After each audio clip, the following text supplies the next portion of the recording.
Hello, everybody. I'm Ross Smith, broadcaster for the Portland Timbers. I'm going to be chatting with Eryk Williamson, who's jumped on in a timely fashion. Eryk, good to see you. He's in Orlando. Obviously, the bubble played a great game against LA Galaxy on Monday. How are you? Good. How are you? Good. Thanks for taking the time to come on. How's this experience been in Orlando? Been there for a while now. What is it? Just about 2 weeks or so now. What's this experience been like for you?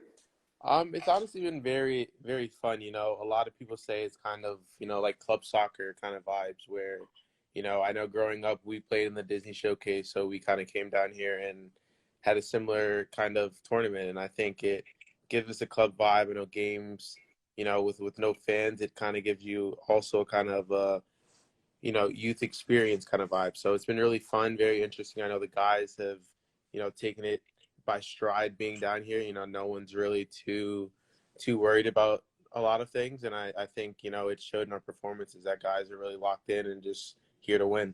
Yeah, I want to get into that in a second. You say that without fans. What's that like as a player? Because for Fox, noise is being pumped out to the viewers. So it sounds like there's an atmosphere. For ESPN, it's different. And we can hear you guys. We can hear the coaches on the pitch with the microphones. What's it like without fans in the stands?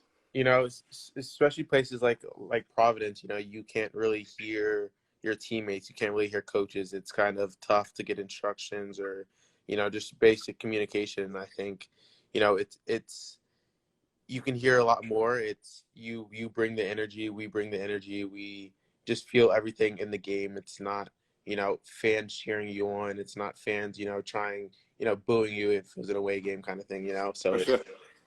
It's definitely an interesting, experience. It kind of gives you preseason game vibes where, preseason it's also, not that many fans in terms of, in Costa Rica. And I know, but I think it's, a lot of fun playing without fans as well, because it's, it allows you to, strictly focus on the game. You don't have, a 12th man or, Right. just extra people kind of, giving energy to, one team or the other. When you talk about energy, what was the energy, the spirit like in the team after a resounding 2-1 win against LA Galaxy? Some great play, great team result. What was the vibe like after the match? Oh, it was great. Everyone knew it was a very gritty effort. It was, from the beginning to the end, we wanted to go out there and win our first game and start the tournament off on the right foot. And I think we did exactly that. I think, everyone did their job. I think, as a team, we wanted to end it, a clean sheet for Steve. Steve stood on his head for us, and we wanted to, reward him as well with a clean sheet. And I think, moving forward, it's continuing to, stay locked down in the back and continue to, create chances and score some goals. For you, your name has popped up. It's on the lips of a lot of fans saying what a great game you had. I agree. I thought you were one of the star men who need to be included when you mentioned Steve Clark. Let me read a couple numbers out to you, Eryk. The stat man for the Portland Timbers, Mike Donovan, he tweeted out, second most touches for the Timbers, second most passes for the Timbers, 90% pack-in accuracy. When I was watching the game, I thought, I think Eryk only missed past one play. I think it was in the first half. The numbers show it, just how much you looked after the ball. I was saying as well, it was almost Darlington Nagbe-esque, your performance, how smooth and the way you swiveled. I see a smile on your face. Is that a compliment? And did you feel like you were having a good game? No, definitely as a compliment. I know that guys who have played with Darlington in the past have mentioned it before, and I think it's something. He's someone that, I would say I potentially even model my game from. He's someone who's always keeping the ball. He is the outlet in possession, and I think, one thing the team needs is, someone keeping the ball and keeping, the flow going. And I think that's something I take pride in is keeping the ball. I want to be someone who's connecting, the forwards and the defenders. And I think, main way to do that is to keep the ball in possession. And I think, I'm not a huge stat guy, but I think, hearing those numbers, it's great to hear that. And I think that's something I definitely aim for to start the tournament off. Gio, we spoke to him before the match, and when he was telling us, players in the positions and his strategy, and when he mentioned your name in the starting 11, he said, Eryk has come in here, he's earned this spot. He's not given this spot, he's earned it. What have you done behind the scenes that maybe we haven't seen, whether it's your preparation mentally, physically, on the training ground? What have you done to force your way into Gio's starting 11? I think a lot of it is mental. I think there was a big mental aspect of my game that, needed to be changed. And I think that's something that I've, you know, focused on a lot recently. It's, during quarantine, I was able to watch clips from, my first year, time with youth national teams and just seeing how I progressed, differences and things I need to change in order to, you know, break into the starting lineup. And I think, I've done a good job of listening to the instructions given to me and just kind of taking that in stride and continuing to, enforce and do the things that is being asked of me. So I think that's, the main thing was the mental aspect. I know technically with quarantine and everything, it's, we missed the game so much that it made it easy to try to, stay on top of, playing, trying to get touches on the ball and, things of that nature. So I think a lot of it was a little of both. When during the game, the camera panned in on the back of your kit and on the back of players' kits, there's space given to players where they're tasked with writing a person's name, a cause, campaign, words that are important to them. You have on the back of your kit for the last match, Maya Moore. Can you tell us her story and why that was important for you to put her name in that space? Well, I mean, a lot of things have been going on in this country recently, and I think one thing that's overlooked is what Maya Moore has done. For people who don't really know her story, she was the league MVP and was known as probably the best female competitor, in the game of basketball and maybe even, across the board. But she is a two-time Olympic gold medalist. She, has been MVP, multiple seasons. And I think, someone in the prime of the career, she stepped away from the game to fight for Jonathan Iron's freedom. So he's a man who was convicted of burglary and, I believe it was possession of a firearm as well. Or, Yep. Sentenced to 50 years in prison. Right, at the age of 16. And, it's something that is just, wasn't right. It was something she took her time, her career, it's everyone talks about how short careers are. And, in the prime of her career, she stepped away from the game to, fight this injustice. And, it was massive. And I think she's not getting the recognition she deserves. And I, wanted to bring a little light to it, whether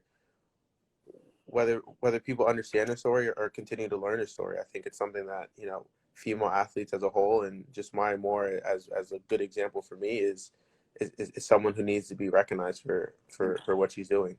It's terrific. The unity is obvious with MLS players right now. Do you feel that when you're walking through the hotel, 24 teams there throughout the facilities? Is that an opportunity to be able to correspond and to get with other players to talk about such issues? Yeah, for sure. And I know a big thing is the PPC that we have going on, the Black Players for Change is, we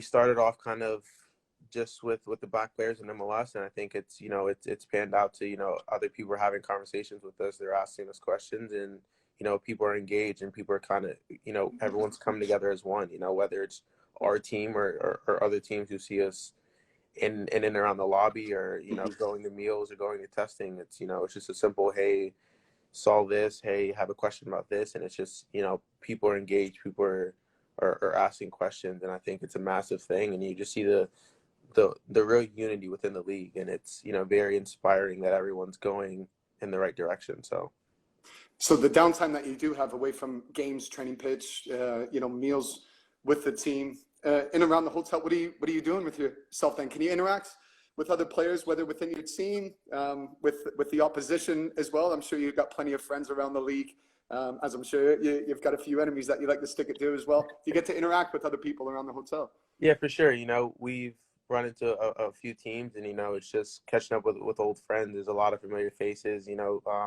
My time with DC, I ran into a couple of players there and staff members that I worked with there, and it's just good to see them in and around the league. Some have shifted teams, some are on teams I didn't expect, and I'm like, hey man, I thought you were working. What are you doing? Yeah, exactly. Like, hey, like, what are you doing here, kind of thing. But it's a lot of those familiar faces and short conversations in the lobby. We don't want to be too intertwined with teams and, you know, try to risk safety and health precautions with other teams. But a lot of it's been, you know, hanging around the guys. I know beat Jeremy a couple times in Catan already, so that's already been fun. So is that what you do? I heard Bill Tuiloma on ping pong is the top man. That's what you like to do for fun?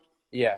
Ping pong's not for me. You know, guys are, you know, too good there. So I stick to where I'm comfortable and have given, you know, Chris, Jeremy, and Blake some trouble in Catan. So that's good fun. So you 2 days into the Houston game for you. What's that prep like? 2 days away. Where are you at right now before that match? It's gonna be a quick turnaround. So I think it's, you know, a lot of it is getting back physically to, you know, where we want to be. I know that, you know, the support staff here are doing an amazing job of making sure we're all fit and ready to go, and, you know, feeling 100% going into the game. So I think it's, you know, now it's a reflection of Galaxy and turning that, you know, what we've learned and what we experienced into Houston, and, you know, trying to deal with what they're going to bring to the table. And I think it's a team that we, you know, enjoy playing. It's always a fun game to play, you know, pretty much every team that we have in our group. So it's just, you know, not a bunch of, you know, there's not a lot that we have to try and push ourselves to kind of get onto this game. You know, there's a lot of self-motivation behind this, and we want to continue going. So I think it's, you know, it's just shifting our mentality from what we did in Galaxy and turning that into, you know, a positive result with Houston as well. Finally, I'll let you out on this, Eryk, let you get on with your day. But I don't know if you've had the chance to watch many other games. The injection of players and the goals being scored and the talent so far in the tournament. Is there that sense on the ground as a player that, man, there's a lot of good games to watch and a lot of good goals to be seen? Oh yeah, for sure. You know, you see games like even today, this morning, you know, it's the first time I've seen 2 red cards in a game. And it's, you know, Atlanta, Cincinnati. Yeah, exactly. And it's exciting to see, you know, there's such competition. I know that, you know, with games so quickly and, you know, games after 4 months, it's, you know, things can get, you know, a little rough and a little sloppy. And I think that's where we have to keep our composure, and we have to continue to, you know, do what we do best. And it's, you know, win games and just continue to fight. And I think that's the thing, is we continue to score goals, continue to have fun. And I think, you know, we'll be at a good spot. And for you to continue to beat Jeremy Abobasi in your game up until then as well. So you've got one over on him on all the banter. Exactly. You know, I was 2 up. I let him boost his confidence last night and win a game. So he's in it now. You suck him back in, so he'll keep playing you, and then you go again. Exactly. Hey, Eryk, I appreciate the time. I know you've got plenty to do in your time as well. So thanks for taking the moment. Good luck against Houston as well in the rest of the tournament. No problem. Thank you, Ross. Hey, thanks a lot. See you soon, Eryk. Yeah. Everyone, thanks for joining us. We'll see you soon.